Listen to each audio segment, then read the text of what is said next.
mempresentasikan hasil dari observasi UMKM yang sudah kami laksanakan untuk praktik kewirausahaan yang diampu oleh Bapak Hanum. Sebelumnya, perkenalkan kelompok kami dengan saya Citra Rahmadewi dengan NPM 22401031176. Saya Dwi Mustika Nur Aulia dengan NPM 2240101031175. Saya Rizky Putri Kusuma Astuti NPM 22401103209. Saya Erin Vandana dengan NPM 22201030088.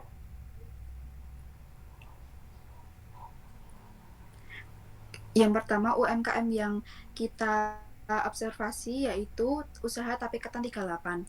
Nah, latar belakangnya, pemilik usaha memulai bisnis kecil dengan membuat tape ketan karena ingin memanfaatkan keterampilannya daripada hanya di rumah saja. Awalnya tape ketan dibuat untuk konsumsi pribadi, namun setelah mendapatkan tanggapan positif, mereka memutuskan untuk menjualnya. Bisnis dimulai dengan menitipkan produk di warung dan kantin kecil. Next. Nah, dari riset dan persiapan, pada awal usaha, pemilik tidak melakukan riset pasar formal. Namun, setelah berjalan, produk mulai dikenal dan mendapatkan pendampingan dari Disperindak, sehingga legalitas usaha didapat setelah bisnis berkembang. Terus yang kedua, modal pendanaan. Pemilik mendapatkan pinjaman dari Disperindak dan modal pribadi sebesar 25 juta dan untuk mengembangkan usahanya. Awal usaha hanya bermodalkan 2 kilo tape ketan yang kemudian berkembang seiring meningkatnya pesanan. Pemilik menetapkan harga tape ketan sesuai dengan harga bahan baku. Ketika harga bahan baku naik, harga produk tape tidak dinaikkan terlalu tinggi karena untuk menjaga daya beli pelanggan. Terus pemasaran produk dilakukan melalui media sosial seperti Facebook dan lain-lain. Dan dari mulut ke mulut atau getok tular. Pemilik juga menjalin kerjasama dengan beberapa toko oleh-oleh seperti Gedung Eco dan lain-lain. Terus tantangan usaha, seiring berjalannya bisnis tape ketan 38, pemilik menghadapi tantangan bisnis di mana tantangan tersebut datang dari pesaing dengan toko oleh-oleh yang memproduksi tape ketannya sendiri dan adanya sales yang tidak jujur. Pemilik mengatasi masalah tersebut dengan memberhentikan sales tersebut. Next.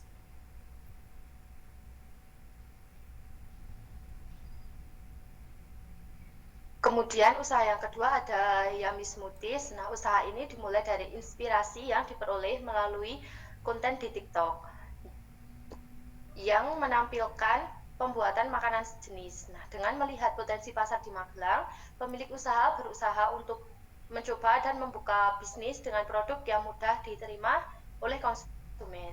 Bahan-bahan yang digunakan dalam pembuatan produk ini tuh mudah dijangkau dan memiliki daya tarik yang tinggi bagi target pasar yaitu anak-anak muda. Nah, pemasaran produk tersebut tuh melalui platform yaitu Instagram dengan strategi konten visual, caption yang menarik, hashtag yang relevan, dan interaksi dengan pengikut.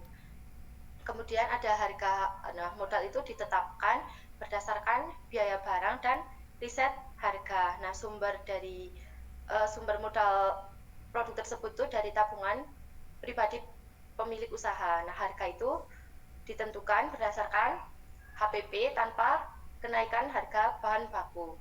Yang kemudian ada operasional. Nah, tantangan dalam menjalankan usaha tersebut yaitu adanya kelangkaan bahan baku dan juga pesaing. Nah, kunci keberhasilan dalam menjalankan usaha tersebut yaitu dengan mempertahankan kualitas produk dan pelayanan untuk meningkatkan loyalitas pelanggan. Kemudian ada riset pasar yang dilakukan untuk menangkap peluang dan pesaing sebelum memulai usaha. Next. Berikut ada dokumentasi yang kita lakukan. Next.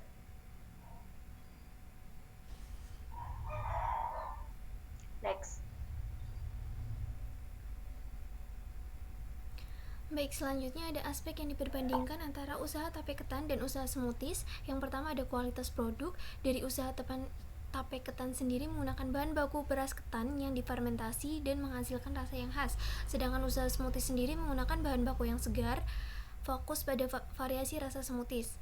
Dari pelayanan pelanggan, usaha tape ketan sendiri melakukan pelayanan sederhana dengan penjualan di warung dan di kantin. Sedangkan usaha smoothies, pelayanan ramah dengan promosi aktif di media sosial.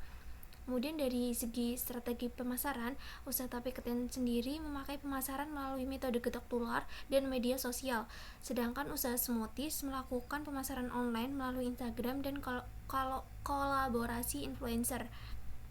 Kemudian dari segi harga produk, usaha tape ketan ini menetapkan harga berdasarkan biaya produksi dan harga yang terjangkau.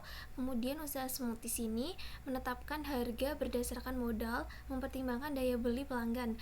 Sedangkan dari segi target pasar, usaha tape ketan ini menargetkan konsumen lokal dan penggemar makanan tradisional. Sedangkan usaha smoothies ini menargetkan anak muda dan konsumen yang peduli kesehatan.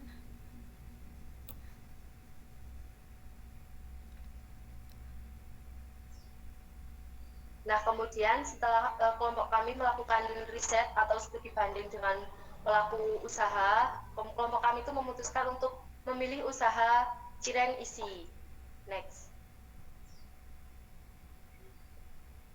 Nah, alasan dari kelompok kami memilih usaha cireng isi tersebut karena bahan baku dalam pembuatan cireng itu mudah didapatkan dan modal yang dibutuhkan tidak terlalu besar.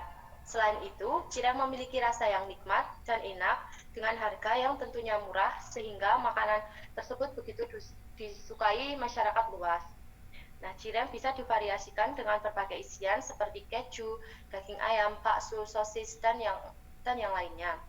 Nah, cireng merupakan bisnis untuk segala musim, jadi saat musim kemarau ataupun penghujan, cireng masih banyak peminatnya. Usaha cireng itu dapat mendapatkan keuntungan yang menjanjikan karena biaya produksi yang rendah, harga jual cireng dapat memberikan keuntungan yang cukup besar, terutama jika dijual dalam jumlah yang banyak.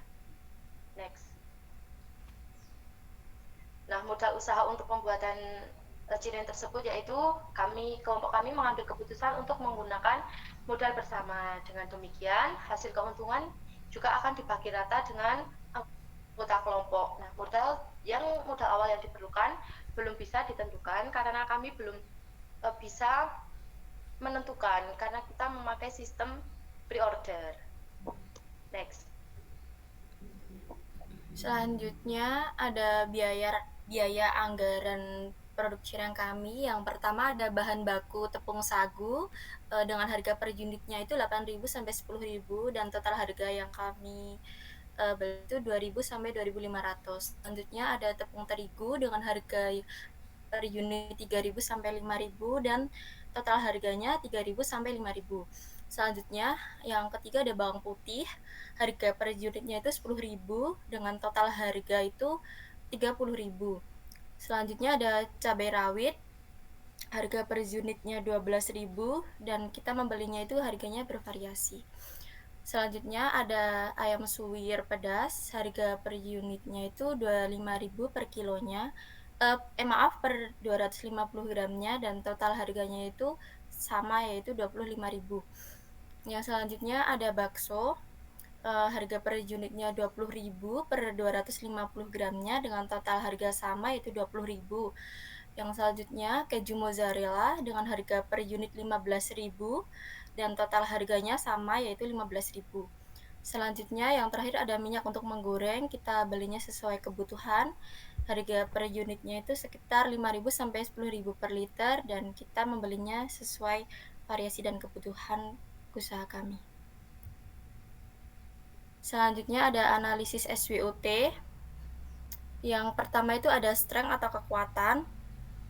Produk makanan ringan yang aman dikonsumsi dan banyak yang digemari oleh berbagai kalangan, terutama anak muda. Yang kedua, produk cireng multirasa dengan 4 varian isi yang jarang ditemui. Yang ketiga, memiliki harga bahan baku yang terjangkau dan mudah didapat karena banyak terdapat di warung. Yang keempat, bahan produk terjamin serta higienis. Dan yang terakhir, memiliki rasa yang enak, nikmat, dan murah. Selanjutnya ada weakness atau kelemahan. Yang pertama itu produk tidak dapat bertahan lama. Selanjutnya produk mudah ditiru dengan mudah. Dan yang ketiga itu keterbatasan skala produksi karena usaha cireng kami masih beroperasi dalam skala kecil. Selanjutnya ada opportunities atau peluang.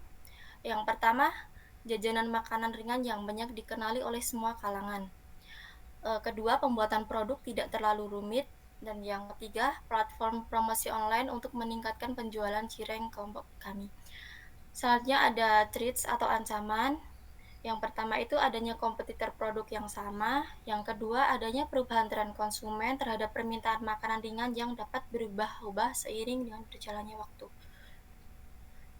Selanjutnya ada analisis pestel. Analisis pestel untuk usaha cireng kami adalah sebagai berikut. Yang pertama, faktor politik. Faktor politik itu tidak ada subsidi dari pemerintah untuk bisnis kami karena modalnya dari kami, kelompok kami sendiri. Yang kedua ada faktor ekonomi. Yang pertama ada daya beli konsumen. Ketika ekonomi tumbuh, konsumen lebih mampu untuk membeli cemilan cireng kami. Yang kedua ada harga bahan baku. Harga bahan baku seperti tepung, minyak, dan rempah-rempah saat terjadi fluktuasi atau perubahan harga akan mempengaruhi harga produksi dan penjualan bisnis cireng kami. Yang ketiga ada faktor sosial. Yang pertama itu ada tren gaya hidup. Yang kedua ada selera konsumen, karena cireng adalah makanan khas Sunda, jadi kesukaan konsumen terhadap cemilan ini semakin meningkat dan dapat meningkatkan penjualan cireng kami. Yang selanjutnya ada faktor teknologi, dan faktor teknologi itu biasanya dari kita menggunakan media sosial seperti media digital, media sosial online, Instagram, WhatsApp, dan lain-lain. Selanjutnya ada yang inovasi produksi itu kita mungkin menggunakan teknik pengemasan yang lebih rapi dan menarik. Selanjutnya yang kelima ada faktor environment atau lingkungan. Itu ada perubahan iklim.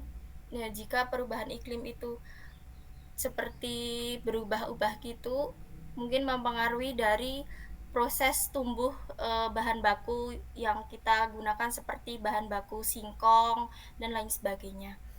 Yang selanjutnya ada faktor legal dari hukum. Nah, dari faktor legal ini ada standar kesehatan di mana kita menaati peraturan dari Kementerian Kesehatan tentang standar kebersihan, kadaluarsa, dan yang lainnya.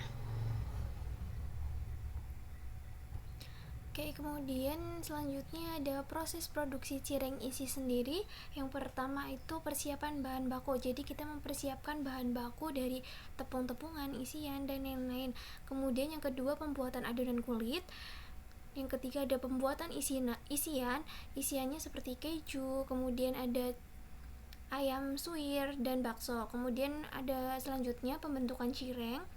Jadi cireng setelah isiannya sudah siap, cireng akan dicetak sesuai bentuk variasi bentuk seperti pastel gitu. Kemudian selanjutnya ada penggorengan. Yang terakhir ada pendinginan dan pengemasan. Nah, di sini ada gambar desain produk cireng isi kita. Jadi kita menjual cireng isi dengan harga 1.000 dengan variasi ayam suwir pedas, ayam suwir original, bakso, dan keju. Di sini juga ada packaging yang akan kita gunakan untuk cireng isi sendiri. Nah, alasan memilih desain kemasan tersebut untuk efisiensi biaya. Dengan biaya yang relatif rendah, kami dapat menekan biaya produksi dan meminimalkan budget. Selain itu, kemasan kertas dapat melindungi dari kerusakan, kelembapan, dan kontaminasi untuk menjaga kualitas cireng kami. Kemasan kertas juga mudah dibuka dan ditutup sehingga praktis untuk konsumen.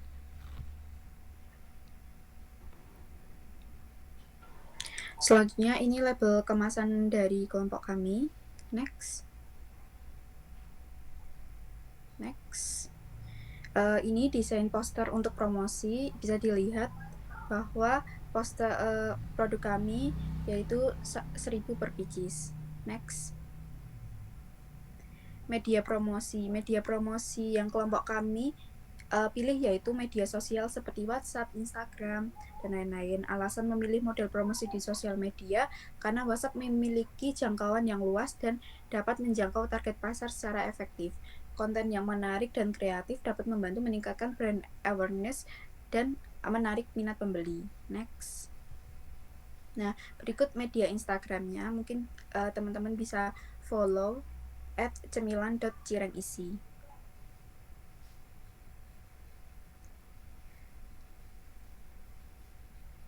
Sekian presentasi dari kelompok kami. Jika ada salah kata, mohon dimaafkan. Terima kasih. Wassalamualaikum warahmatullahi wabarakatuh. Waalaikumsalam warahmatullahi wabarakatuh.